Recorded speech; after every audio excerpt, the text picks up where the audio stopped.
सर्वेभ्यो नमस्कारः। कृष्णाय वासुदेवाय देवकी नन्दनाय च नन्दगोपकुमाराय गोविन्दाय नमो नमः। श्रीजयदेव विरचितं गीतगोविन्दम् अष्टपदी। प्रथमे गीते दशावतारस्तुतिरस्ति। 11 पद्यानि सन्ति। संस्कृतभाषया तेषां सामान्यार्थं जानीमः। प्रथमं पद्यम्। प्रलयपयोधिजले धृतवानसि वेदं विहितवहित्रचरित्रमखेदं केशव धृतमीनशरीर जय जगदीश हरे। अन्वयः। हे केशव, हे धृतमीनशरीर, प्रलयपयोधिजले त्वम् अखेदं विहितवहित्रचरित्रं वेदं धृतवान् असि। हे जगदीश हरे त्वं जय। भगवतः अवताराणाम् असङ्ख्यत्वम् अस्ति। गीतगोविन्दे प्रधानतया दशावतारपुरस्कारेण कृष्णस्तुतिं करोति जयदेवकविः। आदौ मीनरूपं स्तौति। हे केशव, केशवः, केशाः प्रशस्ताः सन्ति अस्य इति केशवः। संबोधने केशव। प्रशस्त केशयुक्त। केशवस्य अनेके अर्थाः सन्ति, अग्रे वयं जानीमः। हे धृतमीनशरीर, मीनः मत्स्यः, मीनस्य शरीरं, मीनशरीरं, धृतं परिगृहीतं, स्वेच्छया स्वीकृतं मीनशरीरं येन तादृश मत्स्यावतारमूर्ते। त्वं भवान् श्रीकृष्णः प्रलयपयोधिजले अखेदं विहितवहित्रचरित्रं वेदं धृतवान् असि। प्रलयपयोधिजले, पयोधिः समुद्रः, अर्णवः, पयांसि जलानि धीयन्ते अस्मिन् इति पयोधिः। तस्य जलं पयोधिजलं, तस्मिन् प्रलयपयोधिजले, संवर्तकालपयोधिजले, कल्पान्तसागरवारिणि त्वं वेदं धृतवान् असि। कथम्? अखेदं, न खेदम्। अखेदं यथा स्यात् तथा, खेदं विना, क्लेशं विना, अनायासं यथा स्यात् तथा, किञ्चिदपि आयासं न आप्तवान् इति तथा। पुनः विहितवहित्रचरित्रं यथा स्यात् तथा। वहति द्रव्याणीति वहित्रं, पोतः, जलयानम् इत्यर्थः। चरित्रं नाम चरितं, व्यवहारः, आचरितं, चेष्टितम् इति। विहितं वहित्रचरित्रं पोतचेष्टितं यत्र तत्तथा। विहितं स्वीकृतम्, अङ्गीकृतम्, अवलम्बितमिति यावत् वहित्रस्य अर्णवपोतस्य चरित्रं, व्यवहारः यस्मिन् तद् यथा स्यात् तथा वेदं धृतवान् असि। प्रलयसलिले त्वं धृतमीनशरीरः सन् वेदं धृतवान् असि। धृतवान् क्तवतु प्रत्ययान्तरूपम्, पुल्लिङ्गे एकवचने धृञ् धारणे धातुः। असि असुभुवि धातोः लट्लकारे मध्यमपुरुष एकवचनम्। त्वं प्रलयकालीनाः परस्परं मिलिताः ये पयोधयः समुद्राः तेषां जले निमज्जन्तं वेदं मीनशरीरम् उपादाय धृतवानसि। त्वं वेदोद्धारणम् अकरोः। हे हरे, स्मृतः सन् हरति भक्तानां संसारक्लेशमिति हरिः। तादृश हरिशब्दस्य सम्बोधन प्रथमारूपं हरे।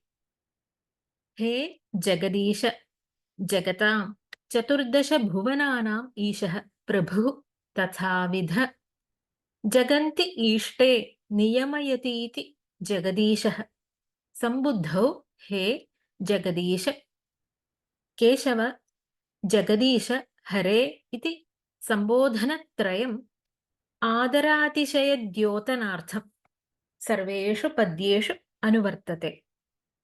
त्वं जय जयशब्देन सर्वोत्कृष्टत्वं त्वं सर्वोत्कर्षेण वर्तस्व स्वमायया शत्रुसंहरणेन स्वभक्तपरिपालनेन च सर्वोत्कृष्टो भव।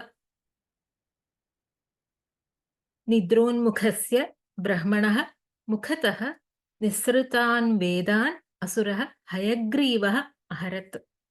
हयग्रीवस्य चेष्टितं ज्ञात्वा भगवान् मत्स्यरूपं दधार। राज्ञः सत्यव्रतस्य कराञ्जलौ बालमीनरूपेण अवतीर्णवान्। पश्चात् प्रवृद्धस्य नियुतयोजनस्य तस्य मीनस्य शृङ्गे एव प्रलयकाले सप्तर्षयः राजा सत्यव्रतश्च नावं वहित्रं बबन्धुः।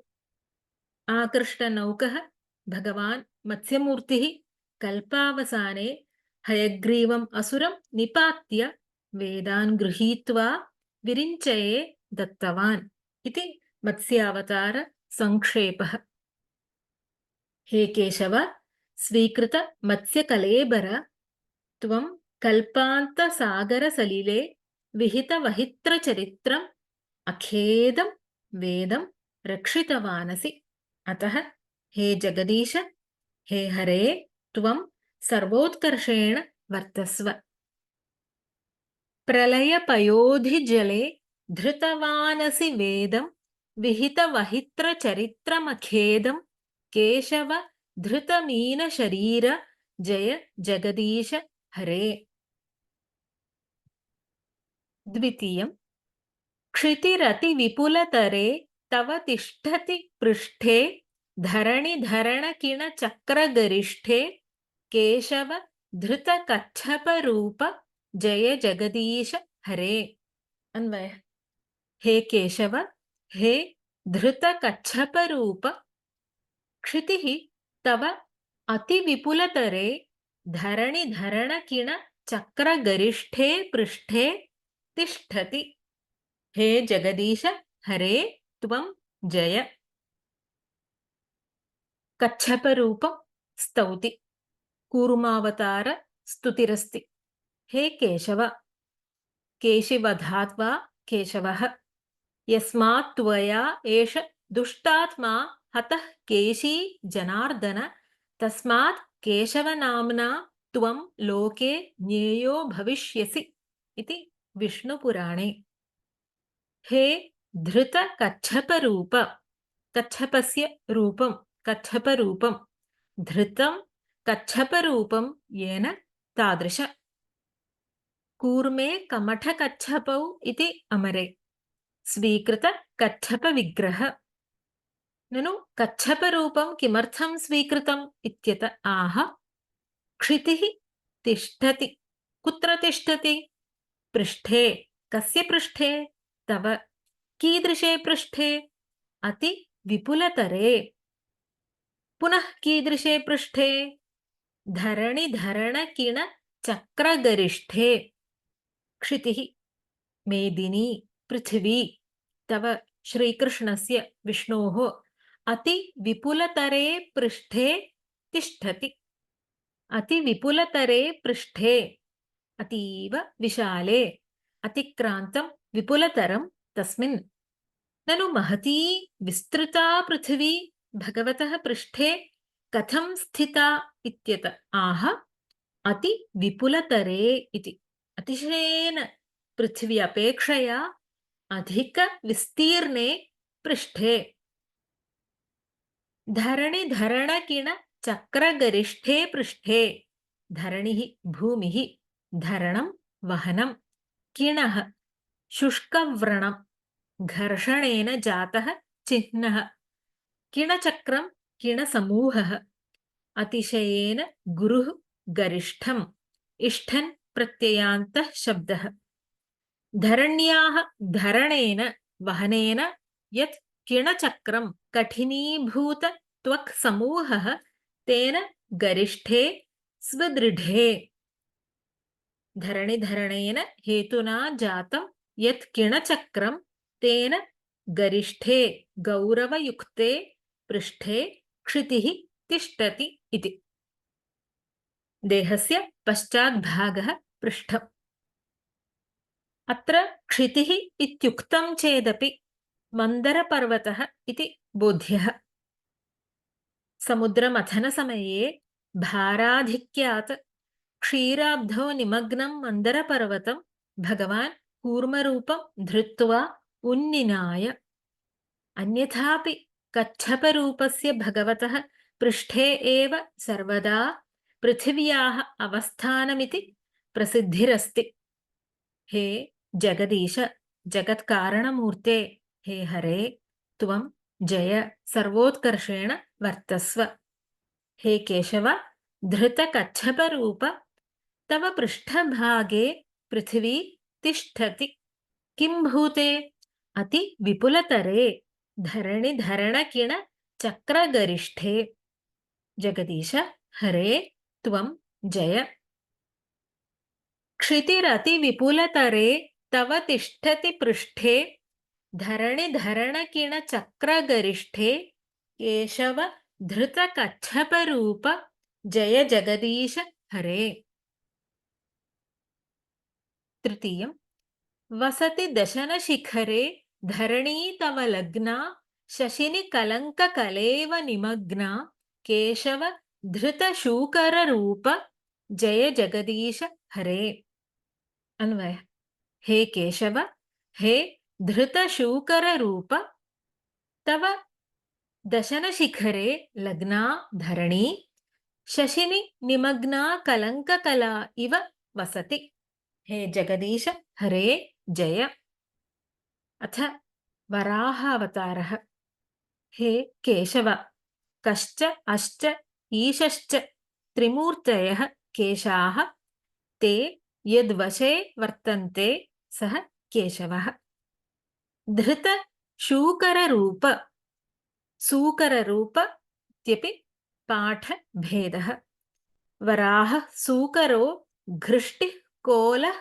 पोत्री किरिः किटिः इति अमरे धृतं शूकरस्य अथवा सूकरस्य रूपं येन तादृश हे वराहरूप धारिन् तव भवतः दशनशिखरे दशनः दन्तः दशनस्य शिखरं तस्मिन् दन्ताग्रे वराहस्य दंष्ट्रा अस्ति अतः दंष्ट्राग्रभागे लग्ना संश्लिष्टा संसक्ता सती धरणी पृथिवी वसति कुत्र का इव वसति शशिनि निमग्ना कलङ्ककला इव वसति शशिनि चन्द्रे शशः अस्य अस्ति इति शशी तस्मिन् शशिनि निमग्ना अन्तर्गता कलङ्ककला इव कलङ्कस्य कला कलङ्ककला कलङ्कः चिह्नं लाञ्छनं चन्द्रबिम्बे मालिन्यमिव किञ्चित् दृश्यते ननु सा कलङ्करेखा इव वसति पृथिवी वसति तिष्ठति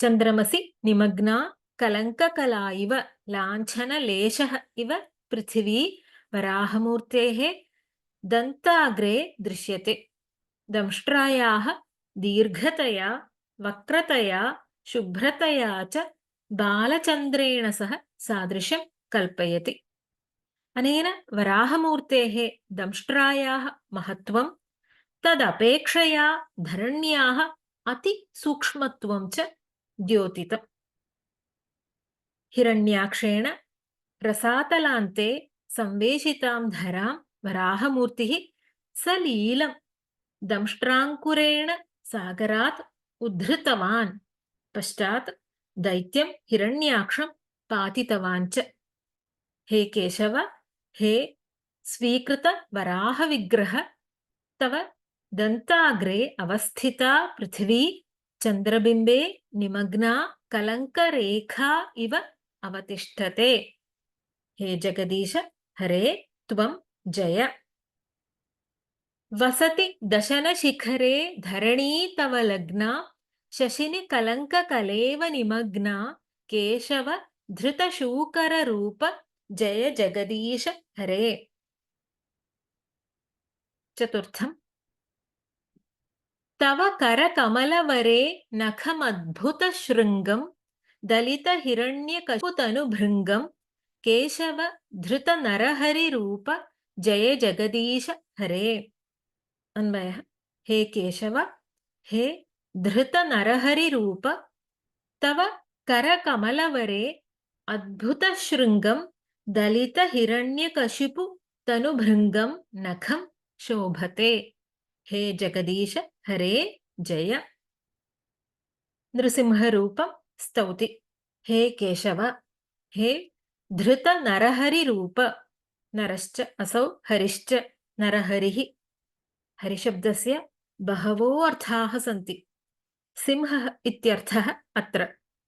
नरहरेः रूपं नरहरिरूपं नृसिंहस्वरूपं धृतं नरहरिरूपं येन तादृश नृसिंहरूपधर तव भवतः करकमलवरे पाणिपङ्कजश्रेष्ठे नृसिंहमूर्तेः करो कमलमिव स्तः तौ श्रेष्ठौ च तथाविधे करकमलवरे नखं शोभते। किं विधमस्ति नखम्? अद्भुतशृङ्गम् अद्भुतं शृङ्गम् अग्रं यस्य तादृशम् आश्चर्यजनकम् अदृष्टपूर्वमित्यर्थः। पुनः कीदृशं? दलितहिरण्यकशिपुतनुभृङ्गम्। हिरण्यकशिपुः कः? कश्यपात् दित्यां जातः दैत्यविशेषः हिरण्याक्षस्य सहोदरः भक्तप्रह्लादस्य जनकः। तनुः शरीरं भृङ्गः भ्रमरः तनुः एव भृङ्गः तनुभृङ्गः दलितः विदारितः हिरण्यकशिपोः तनुभृङ्गः येन तथाभूतं नखम्। तनुभृङ्ग इत्यत्र रूपकालङ्कारः। हिरण्यकशिपोः तनुः एव भृङ्गः श्यामत्वात् तादृशं नखं शोभते इति शेषः। करकमलश्रेष्ठे नखं शोभते। किं लक्षणं नखम्? अद्भुतशृङ्गं दलितहिरण्यकशिपुतनुभृङ्गं च। हे जगदीश हरे त्वं जय सर्वोत्कर्षेण वर्तस्व। भृङ्गः किल कमलपत्राणि विदारयति। अत्र कमलाग्रेण भृङ्गविदारणमिति अद्भुतोत्पत्तिः। कमलेनैव भृङ्गो विदारितः इत्यद्भुतम्। अत उच्यते तव करकमलवरे नखम् अद्भुतशिखररूपं भाति। अतिकोमलेन करकमलकेसरेण स्वदृढं दैत्यदेहरूपभृङ्गदलनम् अदृष्टचरम् अत एव अद्भुतम्। अत्र नृसिंहकरस्य कमलत्वनिरूपणेन हिरण्यकशिपोः देहस्य भृङ्गत्वनिरूपणेन च बृहतः अपि हिरण्यकशिपोः कायस्य नृसिंहकराम्बुजापेक्षया अतिसूक्ष्मत्वं ध्वनितम्। हे केशव धृतनरहरिरूप तव करकमलवरे नखं तिष्ठति। किं भूतं नखम्? अद्भुतशृङ्गं पुनः दलितहिरण्यकशिपु तनुभृङ्गम्। हे जगदीश हरे जय। तव करकमलवरे नखमद्भुतशृङ्गं दलितहिरण्यकशिपुतनुभृङ्गं केशव धृतनरहरिरूप जय जगदीश हरे। पञ्चमम् छलयसि विक्रमणे बलिमद्भुतवामन पदनखनीरजनितजनपावन केशव धृतवामनरूप जय जगदीश हरे। अन्वयः। हे केशव, हे धृतवामनरूप, पदनखनीरजनितजनपावन, अद्भुतवामन, त्वं विक्रमणे बलिं छलयसि। हे जगदीश, हरे जय। वामनरूपं स्तौति। हे केशव, हे धृत वामनरूप। वामनः खर्वः ह्रस्वः बलिवञ्चनार्थं प्रादुर्भूतः हरेः अवतारभेदः। वामनस्य रूपं वामनरूपं, धृतं वामनरूपं येन तादृश वामनरूपधर। हे पदनखनीरजनितजनपावन।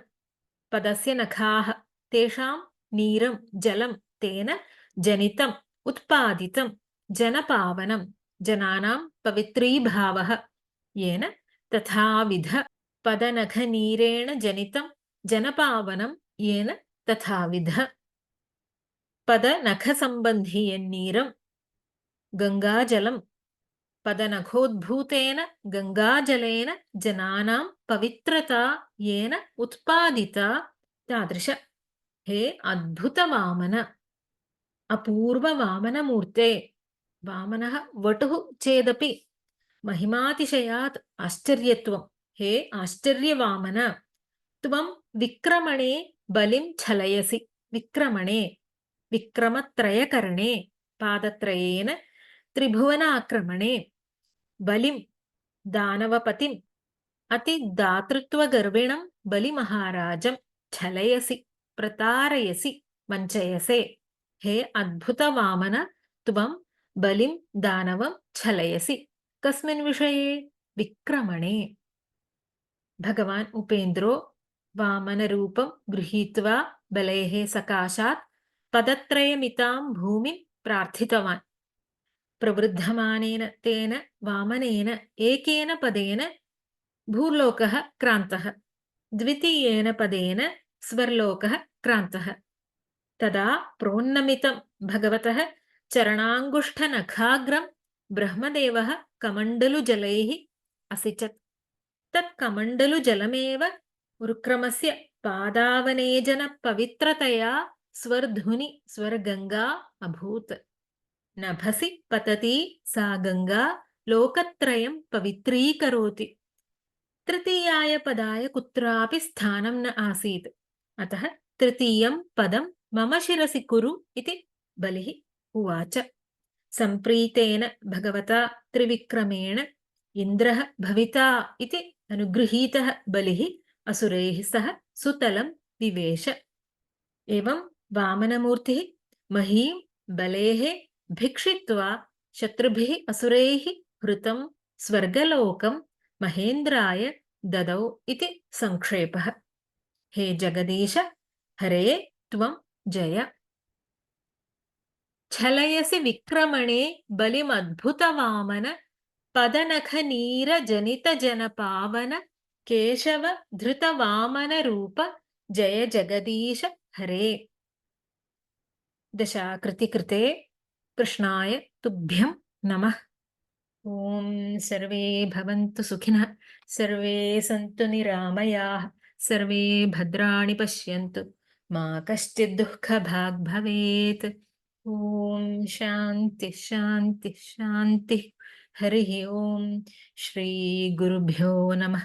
हरिः ॐ। धन्यवादः।